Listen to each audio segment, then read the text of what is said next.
My name is Rachel Lovett. I'm the curator and assistant director at the historic Hammond-Harwood House Museum in downtown Annapolis, Maryland. And today we're going to be taking a closer look at our exhibition, Decadent Décor, Global Imports in an Early American Port City. American taste for imported luxury goods is not new.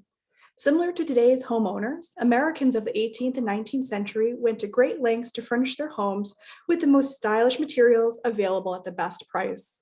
As commerce evolved in America, owning property was no longer the only sole representation of status.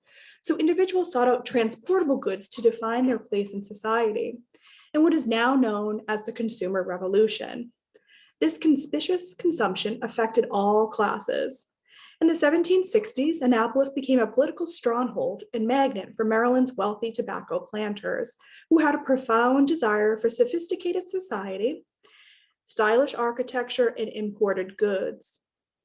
Between the years 1769 and 1774, the number of vessels carrying imported goods to Annapolis tripled from 90 to 269. Advertising on a grand scale began, and an economy based on international trade made it easy to buy items from around the world. Silver from England, tea and porcelain from China, mahogany and sugar from South America, spices from India, linen from Ireland, wine from Madeira, and ivory from Africa became outward representations of an individual's status. Along with goods, Maryland imported theater and music culture. Skilled European craftsmen came to the city as well. This mixture of European arts and goods helped Annapolis earn the nickname the Athens of America. Annapolis was the first city in the colonies to have a purpose-built assembly room in 1768 and a theater in 1771. This flourishing culture owed its glamour to European influences, but would not have been possible without the contributions of the enslaved labor. Annapolis itself did have in-town enslaved laborers, but the vast majority of the wealth came from landed gentry plantations.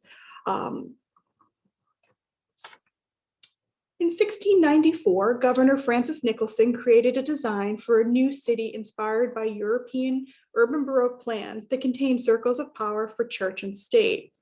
Originally named Anne Arundel's town for the second wife of Lord Baltimore, the name of the city was changed in 1708 to honor Queen Anne, who lived from 1665 to 1714. The port of Annapolis was important from the city's inception. However, the importation of luxury goods flourished at the end of the French and Indian War in 1763, when Maryland's wealthy planters wanted to be near the political hub of Governors Horatio Sharp and his successor, Robert Eden. Men like William Pega, Matthias Hammond, and Edward Lloyd commissioned large townhouses in the city, creating a building boom of 14 such houses between 1764 and 1774. And it's important to note that those are all planters, and they had large plantations, and all of their wealth came from enslaved labor. This new construction necessitated skilled European craftsmen who depended on enslaved labor and indentured workers. Without enslaved labor, the backbone of Maryland's economy, such wealth could not have existed for proper planters to build these fine homes and purchase luxury goods. In 1771, merchant Joshua Johnson wrote to a friend who had left Annapolis 3 years earlier for England. Annapolis now cuts quite a figure, very different from what you had left. It increases fast, both in its inhabitants and society. Visitors to Annapolis during this era also noted the city's cosmopolitan flair. William Adis, assistant to Maryland's royal governor, Robert Eden, kept an active diary and likened the city to Bath, England, saying assemblies and theatrical representations were amusement of the evenings, at which the company exhibited a fashionable and brilliant appearance. British-born Reverend Jonathan Boucher of St. Anne's Church said, "On my removal to Annapolis, the scene was once more quite new to me. It was the most genteelest town in North America at the time." Now we'll be taking a look at some of the items within the exhibition. This is a map.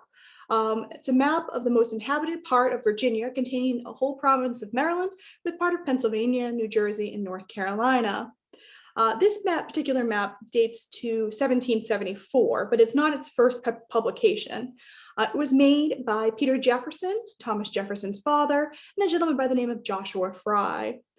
The first map was published in 1754, and it was the earliest accurate map of both Virginia and Maryland. The map was done by expert surveyors, Joshua Fry and Peter Jefferson, the father of Thomas Jefferson. The cartouche in the lower left-hand corner is drawn by English artist Francis Hammond and depicts a seated merchant negotiating with tobacco planter while an enslaved man serves him a beverage. The scene portrays the Chesapeake's economy driven by enslaved labor for the export of tobacco. Slave ships like the Lord Lingoner arrived in Annapolis as described in Alex Haley's novel Roots, the Saga of an American Family. His ancestor, Kunta Kinte from Gambia, was sold into slavery in Virginia in 1767. And that happened right here in Annapolis. While there wasn't a dedicated area for slave auctions in Annapolis, advertisements reveal that sales took place in a variety of settings, including taverns and even coffee houses. Another item in the exhibition to depict the times of the late 18th and early 19th century in Annapolis is this front view of the State House, which was done in 1789 by Charles Willson Peale. In addition to his work as a portrait artist, naturalist, and museum professional, Maryland-born artist Charles Willson Peale produced several important engravings in the late 18th century.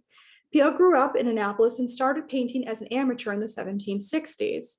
He showed such promise, a group of wealthy Annapolis men sent him to England in 1767 to study under American expat Benjamin West. There, Peale absorbed the artistic styles of Europe. Peale's engraving depicts the Annapolis workshops of Scottish expat cabinet maker John Shaw and Archibald Chisholm over on the left. The octagonal outhouse was built by John Shaw that you can see here on the screen, this octagonal building, and it was politely referred to as the Temple. And the little Treasury building is off to the right, and that was built in 1729. And if you notice, there's some differences with the State House, obviously the color being one of them, so that's very interesting. Another item in the exhibition that depicts the time is this painting called Church Circle, and it was done by Charles Cotton Milbourne. Milbourne was part of the wave of English expat artists who immigrated to the United States in the 1790s seeking new opportunities. A contemporary referred to him as an experienced scene painter from London. Initially, Milbourne settled in Philadelphia in 1792 with his young daughter. In addition to painting, Milbourne acted in plays, including The Birth of the Harlequin, which opened in July of 1794, that same year that Milbourne visited Annapolis and did this painting. He likely visited at the direction of fellow Philadelphia artist Charles Willson Peale, who had grown up in Annapolis. Milbourne was one of the founders of the Philadelphia Art Academy called the Columbianum, led by Charles Willson Peale from 1794 to its disbandment the very next year. From those roots, the Philadelphia Academy of Fine Arts was formed. That organization still exists.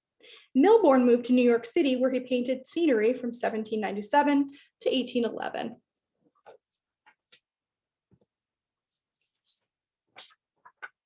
The earliest merchant to import luxury goods to Annapolis was the city's first mayor, English-born Amos Garrett, who lived from 1671 to 1727. However, it was not until after the French and Indian War in 1763 that the town's wealth led to an expanded desire for luxury imports. By 1774, there were 16 merchant firms importing goods in Annapolis. By far the largest was the ambitious firm of Charles Wallace, Joshua Johnson, and John Davidson. They ousted the British middleman to conduct direct trade with Europe, sending Johnson to London and France. By 1783, there were 13 stores with imports around the town, including Jonathan Pinkney's Church Street shop, which is now on Main Street. It doesn't exist anymore, but that was where it was. John Randall's store at Market Space, and cabinet maker John Shaw's shop on State Circle. Merchant Charles Wallace developed the area around the dock with 4 large connected stores and created 2 streets named for London's commercial areas, Fleet and Cornhill, which still exist today. The current Market House, built in 1857, is the 8th building to serve that purpose. The market area has seen constant change and renewal from the start of the city. The British imposed taxes of the Townshend Act of 1767 and the Tea Act of 1773 spurred Annapolitans to boycott imported goods in the years leading up to the Revolutionary War. Annapolis went into a decline after the end of the war in 1783 due to optimistic overdevelopment and high taxes, paving the way for the rise of the larger port city of Baltimore, which gained a competitive edge. Annapolis homes were still furnished with imported luxury goods well into the 19th century. However, those goods were less likely to have been brought into the port of Annapolis from overseas. More likely, they would have come from Baltimore or Philadelphia. And here's an interesting story of one of our items that's in the exhibition, and it is part from our permanent collection. And this is what we call the Peggy Stewart Bowl. Imported goods were not always welcome in Annapolis. Annapolis had its own version of the Boston Tea Party on October 19, 1774. Growing tensions with English taxation through the Tea Act of 1773 led to the boycott of imported goods. Richard Jackson, captain of the Peggy Stewart, a vessel owned by Annapolis merchant Anthony Stewart, seen here on the screen, was tricked by fellow Annapolis merchant Thomas Charles Williams, based in London, to unknowingly carry a tea shipment along with the main cargo of 53 indentured servants. Anthony Stewart had no knowledge of the vessel carrying the tea until he was informed that his cargo had a tax associated with it, and Captain Jackson revealed the trick. Stewart went to the Williams brothers, the merchants Joseph and James Williams. The pair informed Stewart they wanted no part in their brother's scheme. Stewart paid the tax so the indentured servants could leave the ship. An Annapolis-based committee held a series of meetings and decided that Anthony Stewart should burn his vessel with the tea aboard. Matthias Hammond, the original owner of the Hammond-Harwood House, pushed for the strongest punishment available. The only item saved off the ill-fated vessel was this bowl, and it was given to its intended owner, a gentleman by the name of Lloyd Dulaney, who lived in an opulent mansion on Church Street, now Main Street. Dulaney was a loyalist who fled back to England a few months after receiving the bowl.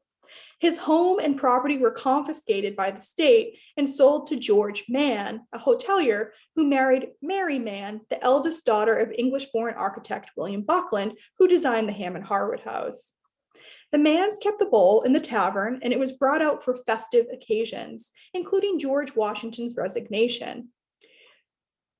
Williams later published an apology and blamed the ordeal on the instigation of a rival Annapolis merchant firm, Wallace, Davidson, and Johnson, demonstrating the competitive, cutthroat nature of the business.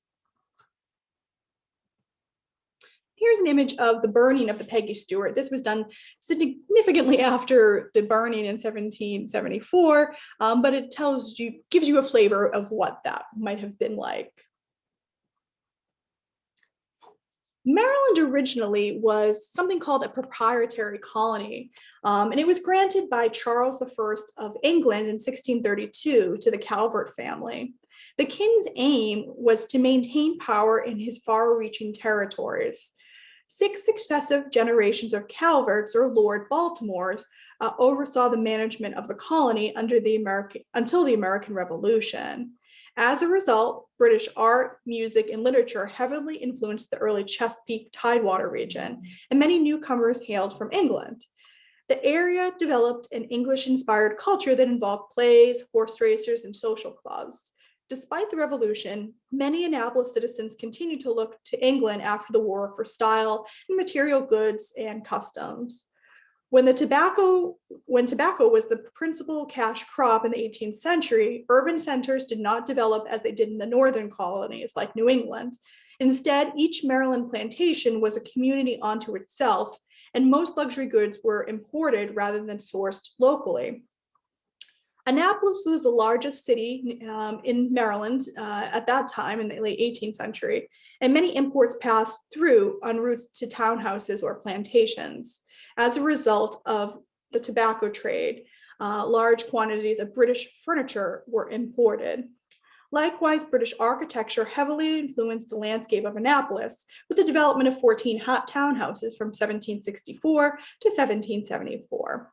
Trips to England influenced the Annapolis elite, as seen with Edward Lloyd, who hired English architect William Buckland in 1771.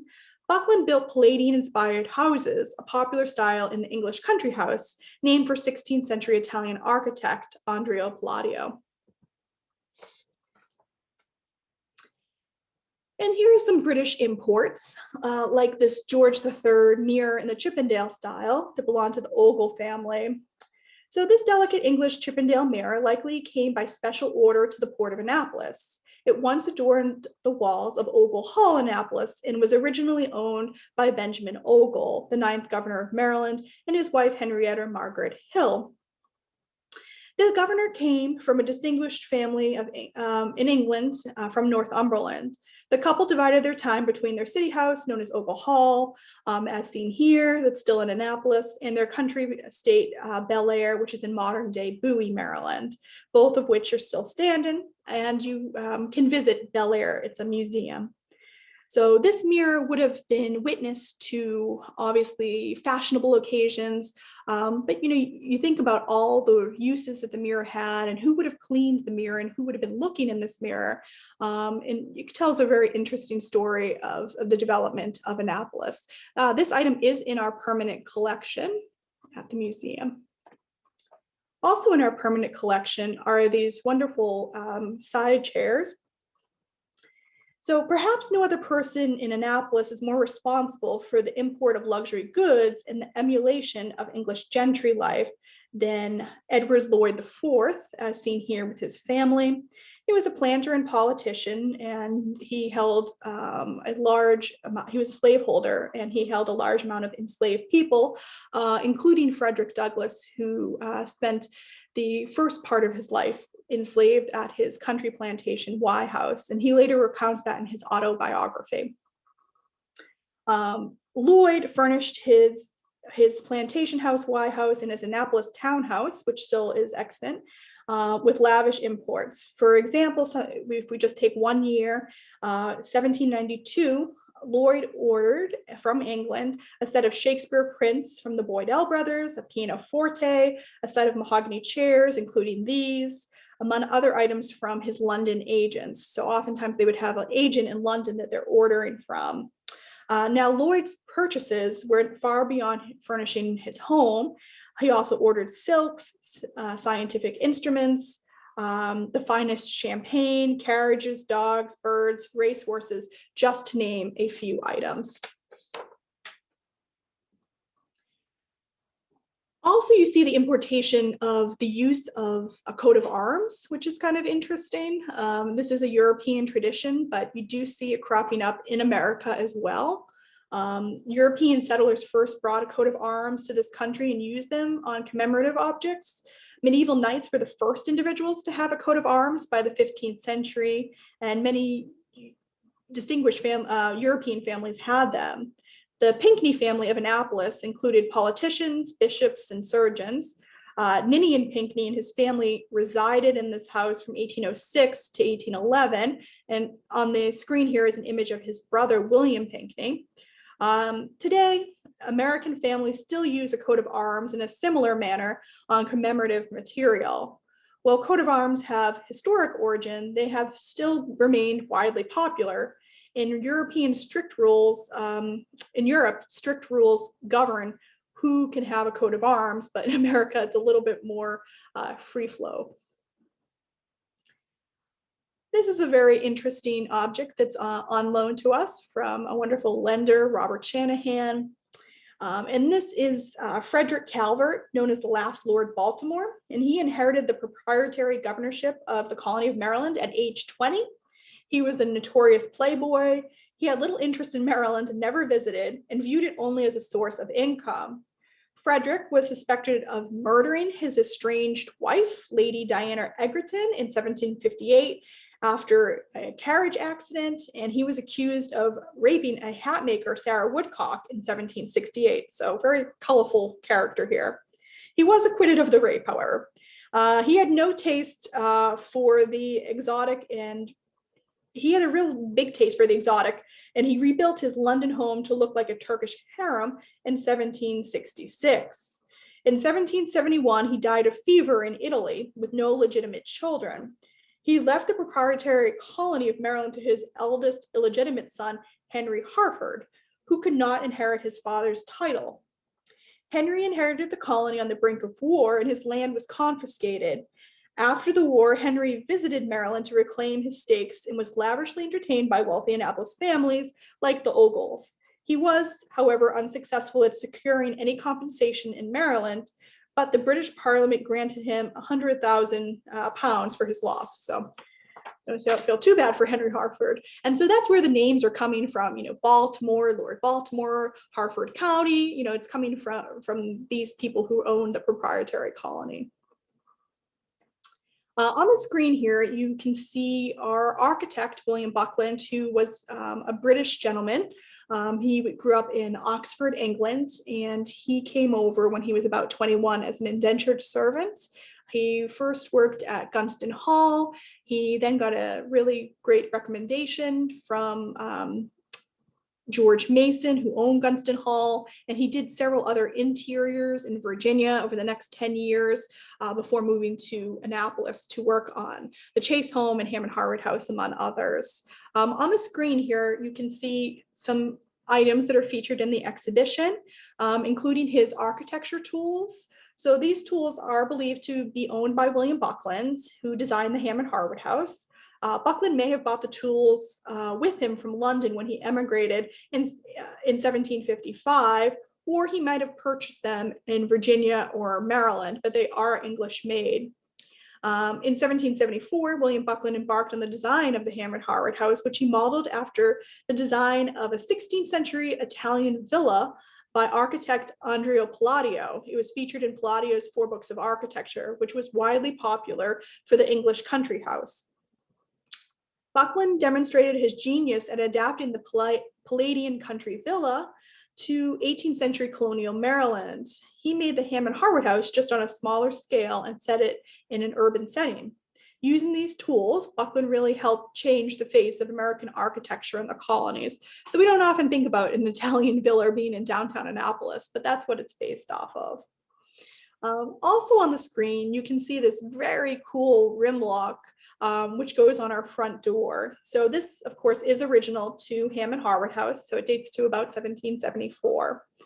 In 1835, Frances Lockerman, who lived at the Hammond-Harwood House with her family, called this house her castle, and her bedroom the northeast turret. Although the mansion is not quite like a castle by any European standards, the mansion's intricate 18th century lock system shuts up this great house just like a fortress. The front door has 6 safety features, including a rim box lock, which is an exterior panel for the lock. They were cast in foundries by whitesmiths or metal workers. Before 1850, many locks were imported directly from England, like this one. After 1850, these box locks were replaced with mortise locks, tubular locks, and cylindrical locks. There is a night latch, 2 bolts, and a bar to put over the door. Our expert locksmith, Kevin Clancy, believes the locks in the interior of the mansion are English and original, and the ones in the hyphen are later 19th century additions. So if you look at the lock, do you notice anything unusual about it? It's actually upside down, which was not unusual in this period. As most locks were imported from England, consumers had to adjust their expectations. If the lock the builder had ordered did not match, he would simply mount it upside down. And this may have been the case with our lock here at the Hammond-Harwood House. So the exhibition, Decadent Décor, it takes place in our exhibition gallery, but it also is throughout the house, throughout the mansion as well. And we were able to get 3 wonderful loans of pattern books from Paul and Karen Koch. And they loaned us Chippendale, Sheraton, and Hepplewhite, which are all wonderful cabinet makers I'll talk about in a second. But here is a picture of one of them on the screen. And so if you come to visit the Hammond-Harwood House, you can see the pattern books which are in our study. So pattern books were really essential for any craftsman working in the American colonies. These books, mainly from England, ranged in topics from architecture to cabinet making. British-born architect of the Hammond-Harwood House, William Buckland, had one of the largest architectural libraries in the American colonies with 14 books, including Isaac Ware's Complete Body of Architecture and James Gibbs' A Book of Architecture. English cabinet makers like Thomas Chippendale, George Hepplewhite, and Thomas Sheraton were known as the Big Three. Each developed a pattern book that was widely circulated in England and the colonies. These influential books shaped furniture styles in the mid-18th, well into the 19th century. In an effort to emulate English gentry, wealthy Annapolis citizens imported British furniture because it was not only in their minds fashionable, but it also economically viable to support trade with their, specifically the tobacco trade that, is being done on the plantation by enslaved labor. They purchased British furniture at Annapolis stores or secured it through a London agent, as seen with the Carroll family of Annapolis. Not all furniture was made abroad. 6 cabinet makers are listed in Annapolis in 1775. Cabinet makers advertised their European training and knowledge of the latest styles. After the Revolution, most cabinet makers went to Baltimore, and only 2 remained: Scottish-born Archibald Chisholm and the most well-known Annapolis cabinet maker John Shaw, also from Scotland. Shaw worked in the Chippendale and Sheraton styles. He had a diverse career and became caretaker of the State House, a purveyor of imported goods, and even keeper of the town's first fire engine, which was made in Britain. The popularity of tea and coffee created a need for sturdy porcelain. British poet John Gay wrote about the admiration of Chinese porcelain in 1725. How her eyes languish with desire. China's the passion of her soul. A cup, a plate, a dish, a bowl can kindle a wish in her breast, inflame with joy, or break her rest. So porcelain was all the rage, especially Chinese export porcelain.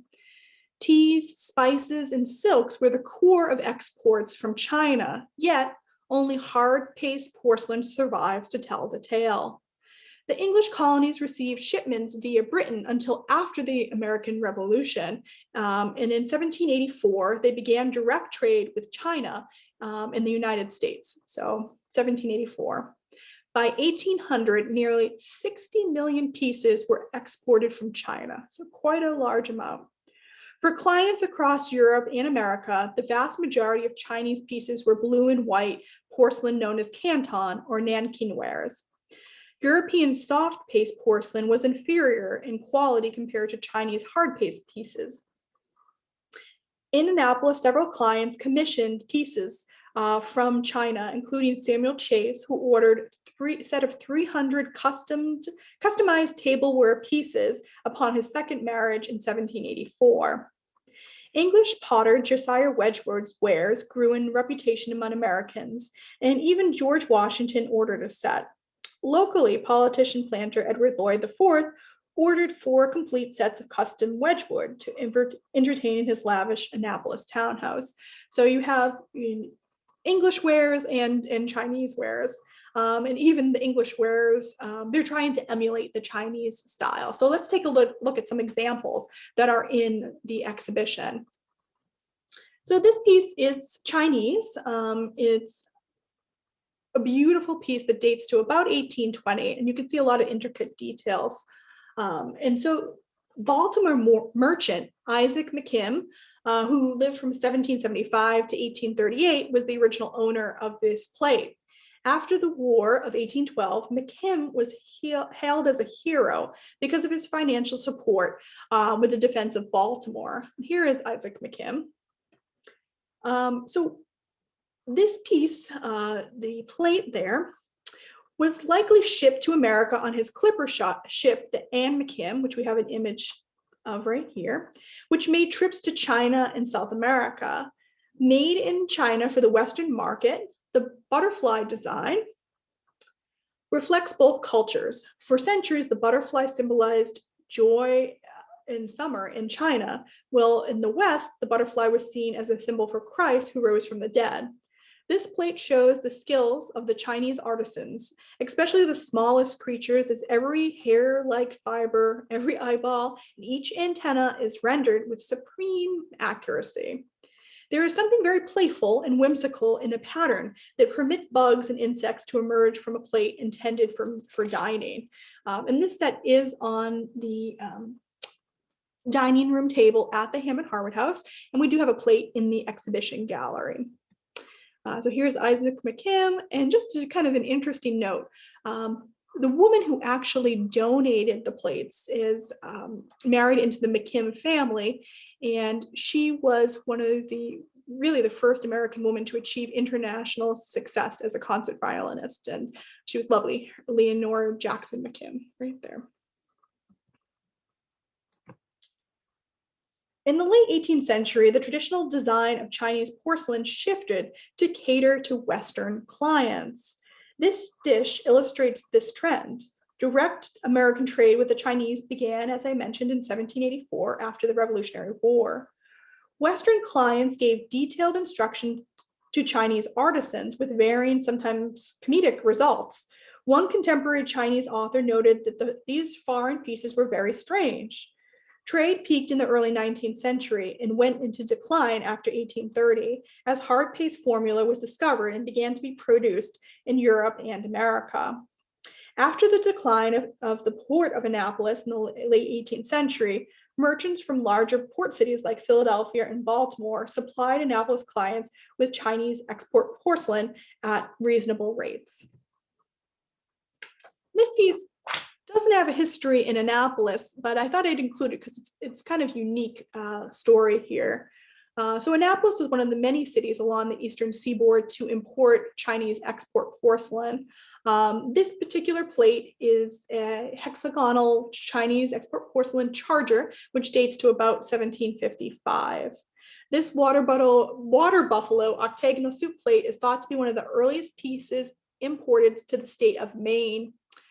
Owner Nathaniel Barrow purchased this set while in England in the 1760s.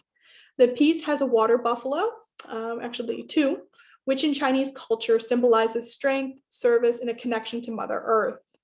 More of this set can be found in the former home of Barrow's father-in-law, the Sayward Wheeler House, now a museum run by Historic New England, which is in York Harbor, Maine. And you can see that pictured on the screen here.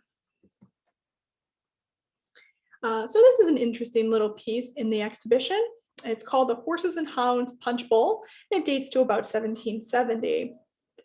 Starting in the 18th century, the Chesapeake region became a center for sports involving horses. English hunt engravings found their way onto painted Chinese ceramics. Some known examples of Chinese export porcelain with hunt scenes made for the Chesapeake include Governor Spriggs of Virginia. The Maryland Jockey Club, the United States' oldest sporting organization, was founded in Annapolis in 1743, and it's given credit for introducing thoroughbred racing in the American colonies. The club attracted patrons like Thomas Jefferson and George Washington. Many of the horses and their trainers came from England, like horsemaster John Craggs, who came from County Durham, England, who trained horses from Maryland elites like John Rideout and Edward Lloyd III. Craggs lived in the William Brown House, which is in historic London town, which is a museum that you can go and see. Through 1795, Craggs advertised imported thoroughbreds, horses for sale, and even traveled to England in 1792 to oversee the import of these horses. Many of the horse owners were slaveholders who played enslaved people played an important role in the development of horse racing as groomsmen and jockeys. It was the only sport that was racially integrated in this era, and the competitions created some opportunities for enslaved men to cross state lines. In the years after the Civil War, some of the wealthiest jockeys were African American. Skilled African-American jockeys, trainers, and grooms contributed significantly to horse racing in early America, helping to create the sport as we know it today. Here's an example in the collection of a hunt engraving. So you can see there are similarities. So here's an English hunt engraving, and here is it executed by a Chinese artisan on a punch bowl. So this piece in our collection has an interesting story. So this one was made much later than the time period we're talking about. This one was made in 1904, but it's very representative. The styles really didn't change very much from the 18th and 19th century. So this is a Wedgwood plate, and who was Josiah Wedgwood? Well, Josiah Wedgwood, who lived from 1730 to 1795, revolutionized the pottery world, and Wedgwood became the first luxury brand. From humble origins in Burslem, England, he completed an apprenticeship with Thomas Wheeldon, a potter who invented the tortoiseshell glaze. Wedgwood saw the evolution of tea culture and the demand for ceramic ware rise. He developed a durable creamware and won a competition judged by Queen Charlotte, and his wares were known as Queensware. His London showroom catered to the elite. However, after an item grew stale, he slashed prices so the ordinary English citizen could purchase a set. From a port in Liverpool, he did a steady export business to the colonies. Even George Washington ordered a set. This set was owned by Lieutenant Guy Davis, who rented out the Hammond-Harwood House from 1910 to 1911, and it was actually donated by Lieutenant Guy Davis's granddaughter, Dottie Byerly, who is one of our docents here at the museum. And on the right here, you can see an interior scene of Josiah Wedgwood's shop in London. So very interesting. You can see there's lots of pots to choose from. Early 19th century English writer Sydney Smith exclaimed, "Thank God for tea. What would the world do with tea? I'm glad I was not born before tea." Tableware was an essential part of the late 18th century house for the elite and starting to be for the middle class. Silver was the metal of choice, and these precious objects were a treasured source of pride meant for display. Custom silver reveals the individuality of the original owner's character and values. For example, signer of the Declaration of Independence, Samuel Chase was a fiery Annapolis patriot, yet he deliberately chose Townley, his Aunt Margaret's noble coat of arms, for his silver urn in 1770. Across the colonies, citizens imported custom silver with the coat of arms of their choosing, often disregarding the rigid rules for British heraldry. Despite the proximity of skilled silversmiths like William Ferris and John Chalmers, Annapolis elite like the Carroll and Chase family mainly employed local silversmiths for repairs or small items like spoons, and they turned to Europe for grander items. London was teeming with premier silversmiths in the late 18th century. Raw silver was not readily available in North America in this period, and therefore American craftsmen melted silver supplied by the customer or purchased scraps. And so let's take a look at some of the examples of silver in the exhibition. So on the left here, you'll see a chocolate pot. And this particular chocolate pot was made in London in 1796 by John Newburn, who of course is English. And this is a loan to us from the City of Bowie Bel Air mansion. And it was owned by Governor Benjamin Ogle, who led an opulent life in Annapolis and bought imported goods to furnish his elegant townhouses, including this English chocolate pot. Ogle developed a strong taste for English goods and habits after studying in England from ages 10 to 21. Upon his return to Annapolis society, he created an existence for himself similar to that of the English gentry, engaging in thoroughbred horse racing, lavish entertainment, and furnishing his country estate, Bel Air and townhouse Ogle Hall, with goods like this. Chocolate in the late 18th century was traditionally served as a liquid beverage, similar to hot chocolate today. Now, of course, there would have been various different members of the household interacting with this piece. For example, it wouldn't have been Governor Benjamin Ogle heating up that chocolate. It most likely fell to an enslaved servant, a domestic servant within the household. The item in the center is the hot water urn that I referenced earlier. So this particular one was made in England by a Swedish artisan, a Swedish silversmith by the name of Andrew Fogelberg. And it was ordered, a custom order from signer of the Declaration of Independence from Annapolis, Samuel Chase. And he gets his aunt's coat of arms on this particular urn, even though he actually had no right to use her coat of arms by European standards. Things were much more lax in America in terms of using coat of arms. So he didn't get in trouble for that, I guess. And then this other piece is original to the Hammond-Harwood House. It's something known as a salt cellar, and it was made by William Plummer of London. And it has an interesting little story here. So English silversmith William Plummer was a skilled London craftsman who specialized in pierced objects such as baskets, strainers, and salt cellars like this one. He did a high volume of work, and many of his pieces reached cities in the American colonies, including Annapolis. Although this piece does bear William Plummer's WP hallmarks, that wasn't always the case for his pieces sold in Maryland's capital city. There is a curious example of Annapolis silversmith William Wetcroft, who defaced William Plummer's hallmarks and defiantly struck his own into an imported silver basket. It's unclear why exactly Wetcroft would have overpunched Plummer's hallmarks and brazenly put his own. It may have been in response to the pressure not to import British goods. However, despite the revolution, many Annapolis citizens continued to look to England for style in material goods after the war. As seen here with this English salt cellar, which was made in 1783, the last year of the conflict.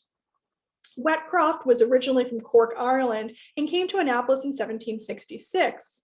After a brief time in Baltimore, he set up a shop in Annapolis in 1769, and he really advertised himself as a diverse gentleman. He was a jeweler, a goldsmith, a clockmaker, and even a shopkeeper. And he, if you're familiar with Annapolis, he lived on West Street.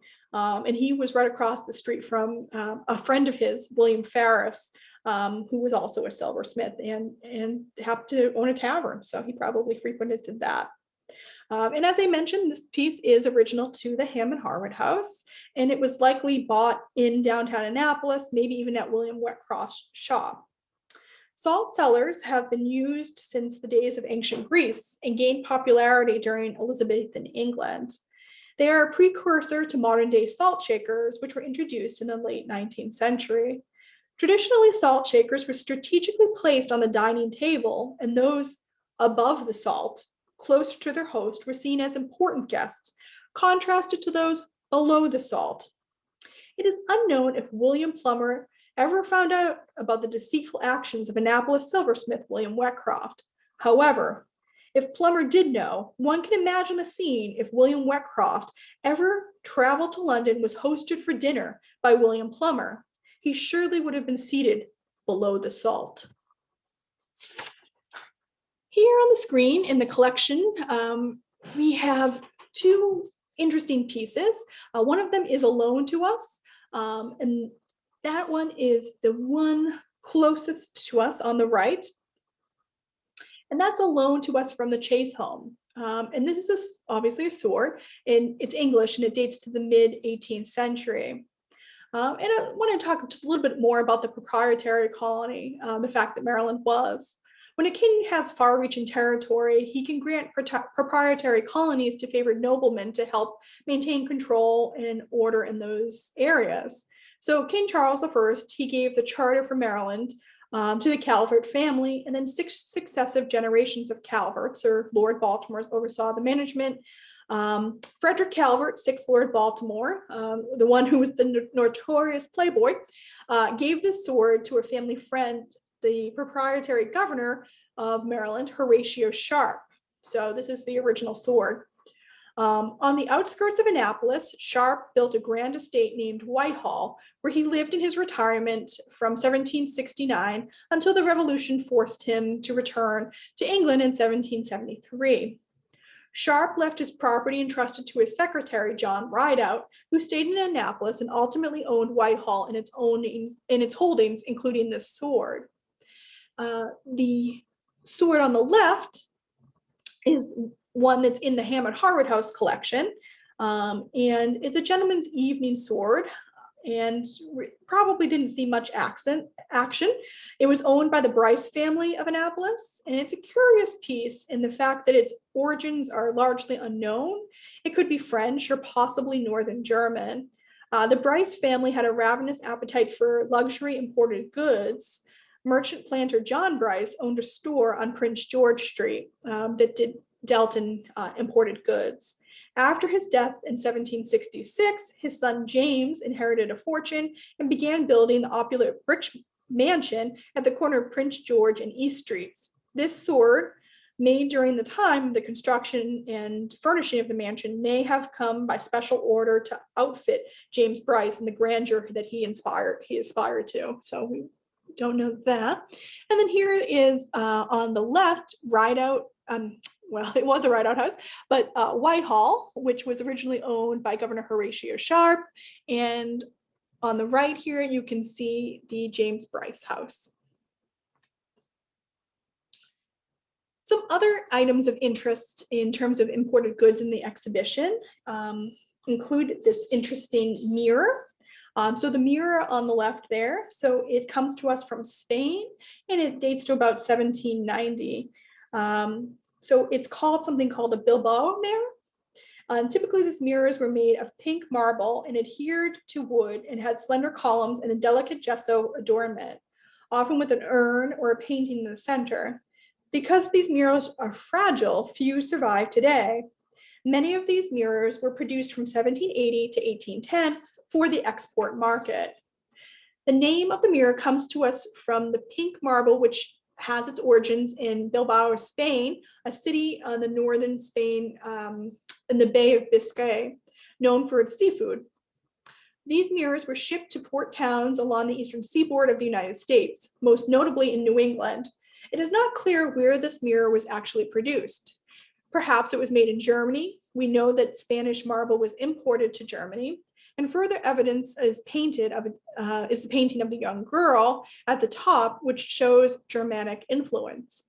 Many mirrors were made in Hamburg, Germany in the 1790s, so it's possible that this one could have been produced there.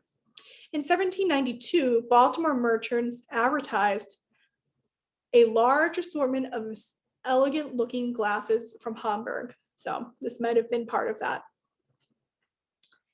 On the screen, you also see a tureen, which is meant for soup.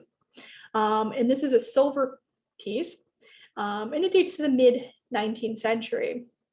So this Spanish-made silver tureen dates to the era just before the American Civil War. It is original to the Hammond-Harwood House, and it was owned by the Harwoods. In the decades after the Revolution, American desire for imported luxury goods did not wane. The Harwoods' home included a large amount of English imported furniture and Greek scholar William Harwood's extensive library.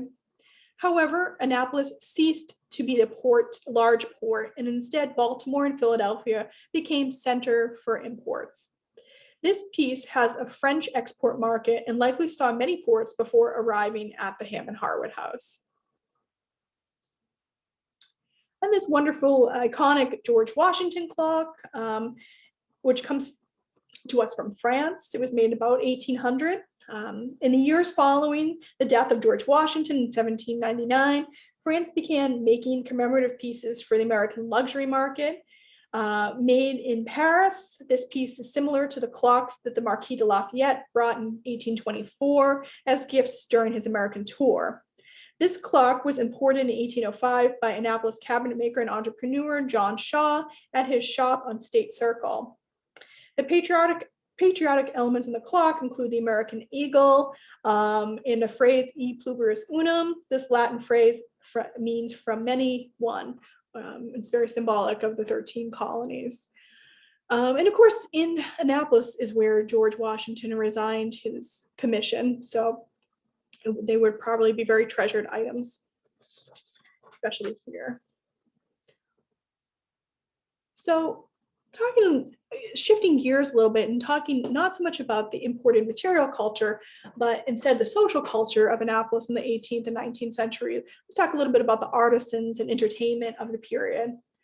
The internet of the 18th century was the newspaper, which contained an endless source of information that covered everything from artisans advertising their wares to runaway slave ads, estate sales, and local theater subscriptions. In Annapolis, the witty and cultured Green family operated the Maryland Gazette starting in 1745.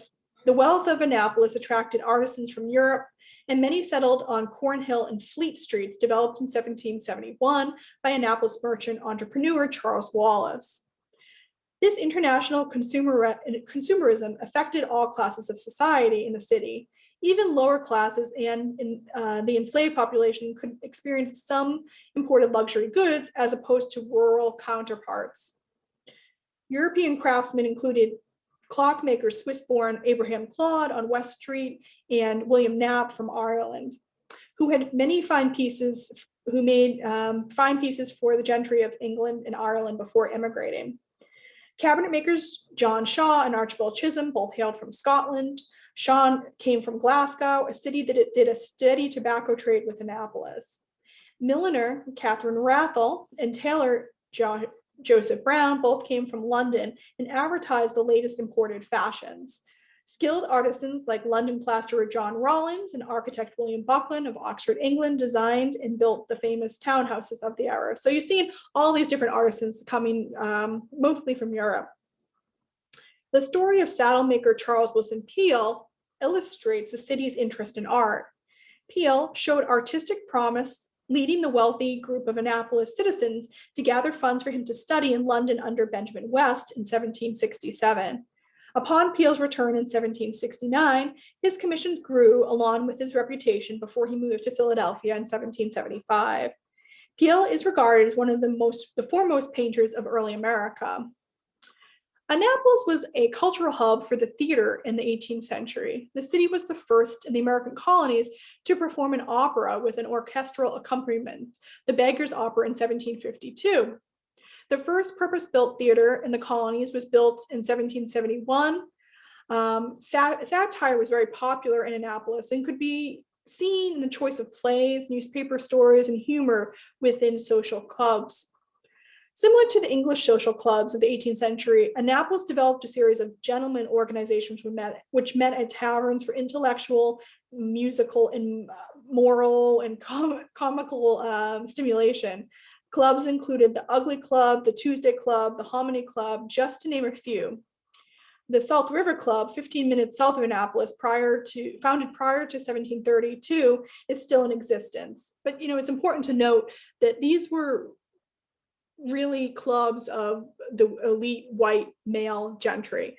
And so while there were probably friend groups that met out of all social and economic standpoints, these formal social clubs were purely restricted to white upper class gentlemen of Annapolis. Annapolis fairs were generally held in the spring and in the fall to coincide with the annual horse races. The fairs were frequently followed by the balls for the gentry class and occasionally honored events like Lord Baltimore's birthday. Children and adults took dancing and music lessons to perfect their skills. And that's, again, restricted to mostly the gentry and upper middling class. So they were taking these lessons so they could attend balls and things at the first public assembly room built in North America in 1768, which is now part of City Hall in Annapolis. Newspaper runaway ads from the period often identified skills of an individual, such as playing a musical instrument. For example, a 1745 runaway ad describes, quote, John Stokes, aged about 28, plays very well the fiddle and formerly belonged to Dr. Charles Carroll of Annapolis. So looking at some of the objects related to art and entertainment in the exhibition, we have this image, which is an engraving of Benjamin West. Well, who was Benjamin West and why is he important to American art or Annapolis art? So American-born Benjamin West developed an interest in art at a young age and was encouraged by his parents. In 1760, at age 22, he became the first American to study painting in Rome, and then he settled in London in 1763. West rose in popularity, becoming a court painter to King George III. He was one of the founders and later president of the Royal Academy. He was loyal to the Americans in spite of the king's patronage during the American Revolution. West ran a school where he kept an open door policy for American painters, including Annapolis native Charles Willson Peale. He also taught Gilbert Stuart, who was an American, and John Trumbull, another American, who all returned to America and had prolific careers. West's London studio can be credited with the development of early American art. And so Charles Willson Peale, you can see an image of him here. He is in the tan colored coat with his arms around his wife and baby.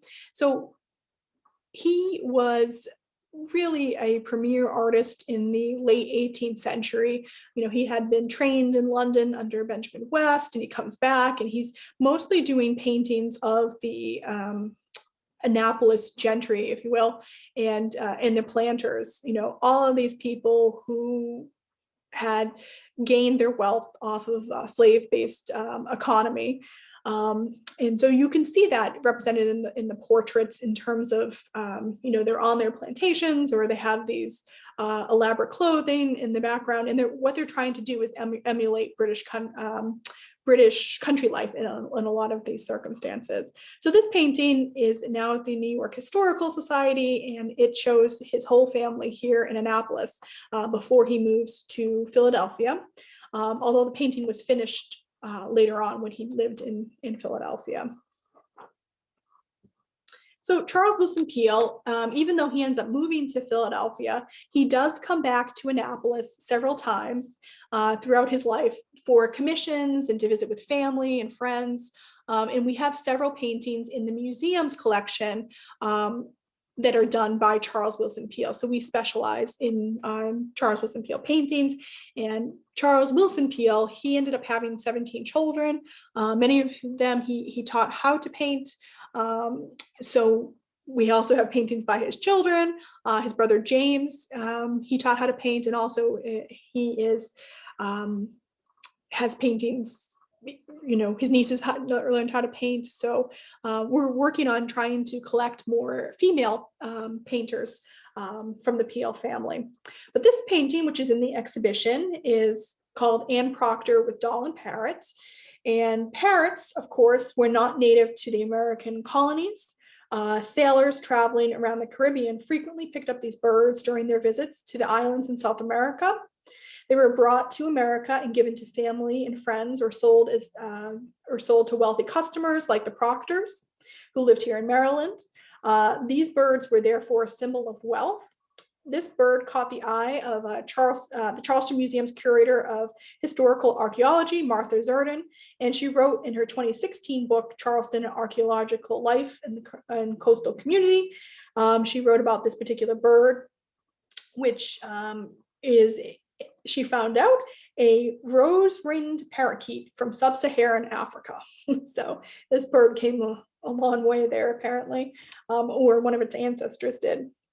So 6-year-old Anne Proctor was painted by Charles Willson Peale, and she has her doll with her, and we actually have the doll in our collection, which is wonderful because it dates to 1789. But the doll is actually much larger, so Peale scaled down the size of the doll to make it accommodate the painting. And here's some other paintings in our collection that Peale did. So even though he is an American, I think he's interesting to include because he got most of his formal training anyways in London. So here is a wonderful English drawing set that dates from the 18th century. So, it's elegant, but yet functional. This drawing set was created with the sophisticated 18th century lady in mind, so she could hone her illustration skills. Delicate items like this were imported for the Annapolis market and attracted girls like 16-year-old Mary Steele, who attended Miss Keats Academy for Young Ladies in Annapolis in 1805. Secondary schools began to form in the 1800s and were called academies. And in these academies, girls were instructed on worldly topics like French language and geography. And again, it's mostly the gentry classes who are going to these academies, but it's the first time that female education is really being looked at in a different way, and they're developing in the early 19th century. So in the collection here, we have this drawing set that you can see there on the left, and this painting was done by Miss Mary Steele, and she's only 16 years old when she does this painting, so I think she obviously is quite accomplished. Well, this is a curious object. It's a book written by someone who lived at the Hammond-Harwood House, Ninian Pinkney, and he wrote it it was published in 1814, and he apparently wrote it's called Travels Through the South of France in the Interior Province of France in the years 1807 and 1808. Annapolitan Ninian Pinkney's travelogue highlights the desire for European travel. Ninian was the son of Jonathan Pinkney, an English-born merchant whose property was confiscated during the American Revolution because he was a loyalist. Ironically, Ninian and his two brothers, though children at the time, were in favor of the American independence, and all three later worked in government roles. Ninian moved into the Hammond-Harwood House in 1806 with his bride, Amelia, and three stepchildren, and lived here until 1811. Leaving his family in 1808 to go abroad, he stated he was most anxiously awaiting his visit in France, a country which arts and science stand as foremost rank of civilization. However, recent research reveals Ninian Pinkney may have never gone to France.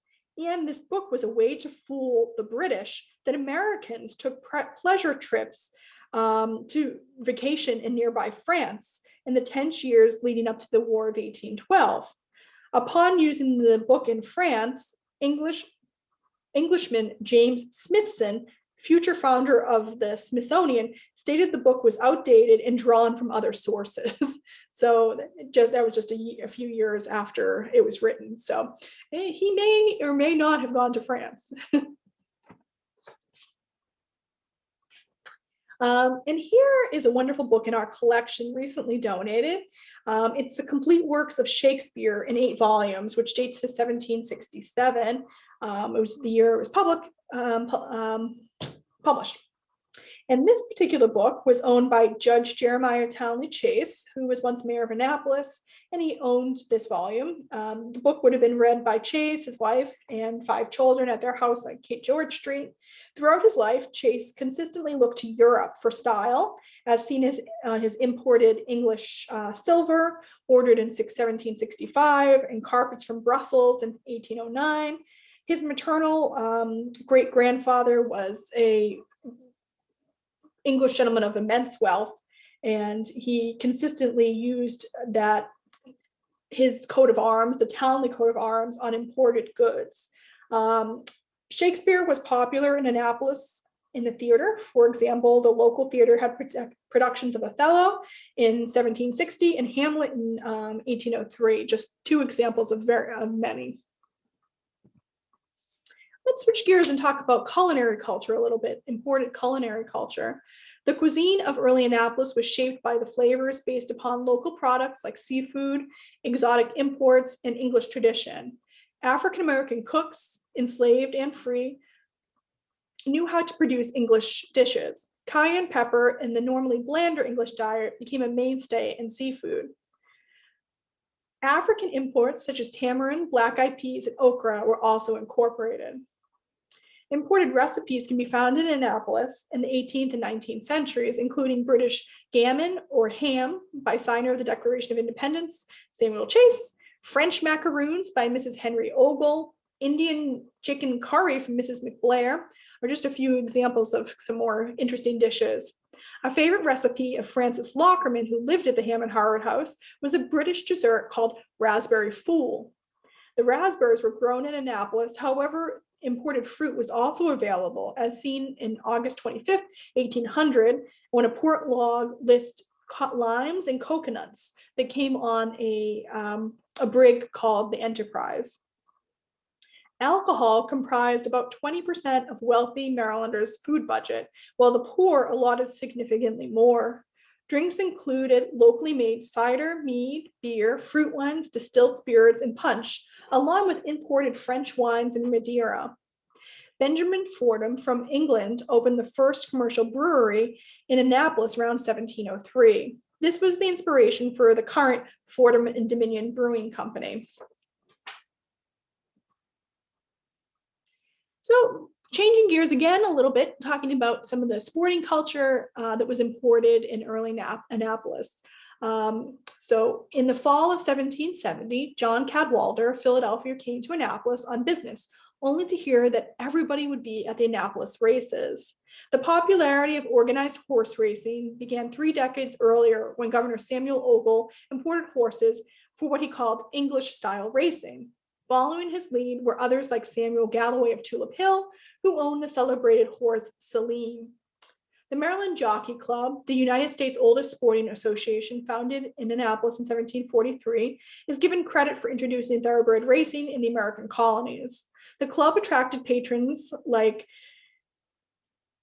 Thomas Jefferson and George Washington. Many of the horse trainers came from England, like horse trainer Master Craggs from County Durham, who trained horses for John Rideout and Edward Lloyd III.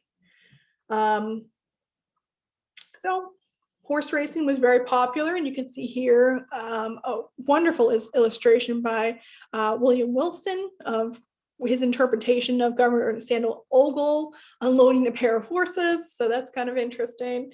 But let's talk a little bit more about a game of chance, if you will.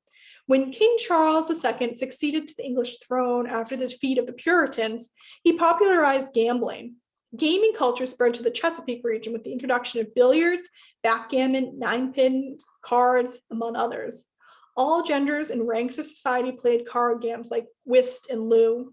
In rural areas of the Chesapeake, all classes enjoyed gambling at local taverns or on plantations.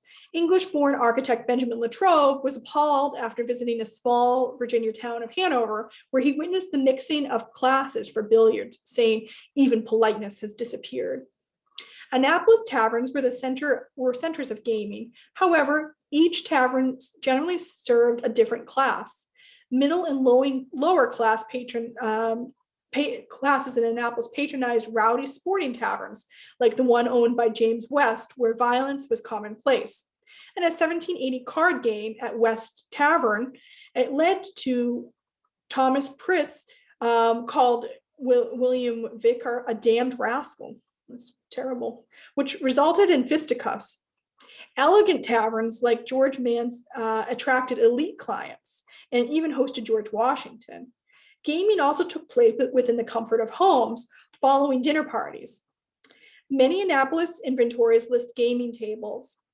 Gaming largely fell out of favor in the 1820s in response to the religious Second Awakening, along with the rise of fiscal, moral, and social responsibility in the Victorian era. And so in terms of what we have in the collection related to gaming culture, something we have in the collection is this wonderful engraving of Georgiana Spencer, who's the Duchess of Devonshire. And this piece, kind of illustrates, the import of British gaming culture and the fact that, these engravings are coming over, and she was a notorious card player and socialite in the 18th century. And of course, she was the beautiful wife of the 5th Duke of Devonshire. But she was really popular, and engravings like this would have been in an Annapolis townhouse like the Hammond-Harwood House. So a little bit about Georgiana. She had a lavish upbringing by loving parents. They sought a good match for her, and she married at just age 17. Unfortunately, her marriage was unhappy and plagued by her husband's adultery. She sought distractions like drinking and card playing, where she bore great financial losses. Annapolis developed a similar sporting culture around card games. This engraving of the popular Duchess was owned by the Cadwallader family of Philadelphia, which had ties to the Lloyd family of Annapolis. This imported print could have been similar decor for Annapolis homes in the late 18th century. And here you have an image also of the game room at Hammond-Harwood House. Some other interesting items we have in the collection related to gaming. Here you see this, this box, the Cinnabar lacquer box, which was made in China. And it dates to about the 1750s. Boxes like this with decorative surface served a similar purpose in China to similar day modern day wrapping paper. The strong lacquer made from some sumac trees native to Asia was painted several times in red cinnabar, which dried between coats. Europeans developed a taste for lacquer in the 17th century and tried to recreate the effect through a process called japanning, using different materials, and achieved a dissimilar aesthetic. Boxes like this were sold into the colonies and repurposed from gift giving to other uses like holding playing cards. And playing cards, I have to say, fit perfectly in this small box. Also on the screen here, you see this wonderful chess piece. The game of chess originated in Eastern India as far back as the 3rd century and grew steadily in popularity in Asia, Middle East, and eventually Europe, where it was brought from by Persian traders. This elaborate set was made in the 19th century China from Indian ivory. The expertly carved pieces depict the Mongols fighting the Chinese, one of 3 main themes created for the export market. Benjamin Franklin was a huge fan of chess and helped popularize it in America. Sets like this one would have been prized objects in the early 19th century game room in Annapolis. This piece was one of our playing cards. Is kind of interesting. So this piece, it was actually made in Vienna and then reproduced in America later on, and it dates to 1833. Fortunes were gained and lost during card games, and such games were very prevalent in the Chesapeake region, including, really played by all ages, genders, and races. And as I mentioned before, popular games include whist, loo, and brag, a precursor to poker. And switching gears just again a little bit, in addition to all of the cultural imports, the material culture coming into Annapolis, there was also a fusion with gardening. So a lot of the practices taken from England were incorporated into to Annapolis gardens. But one thing that's very interesting and different, so in the late 18th, early 19th century, you see in England this picturesque landscapes, these curated garden landscapes that are made to look like natural, very natural, like with Humphrey Repton and Capability Brown, incorporating these gardens that really are meant to look rural, but they're carefully curated with picturesque scenery. As opposed to what's happening in Annapolis in this period, where they still have very tight geometric gardens that you see very similar to Colonial Williamsburg. And visitors to the Chesapeake region and really to America in this time period specifically from England said that they were gardening in the ancient style because the geometric style of gardening was really popular in the 17th century and early 18th century, but it had largely fallen out of favor by the late 18th century.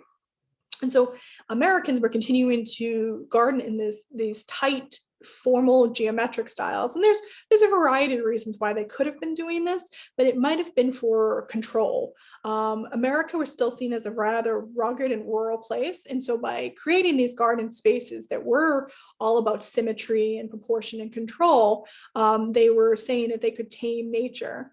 And it's interesting the way that these gardens were created. Everyone, depending on your social position in life, your race, would have to navigate these garden spaces differently with gates and who is allowed into what spaces. So that's a study in itself, but it's very interesting. There was a gentleman by the name of Upton Scott, Dr.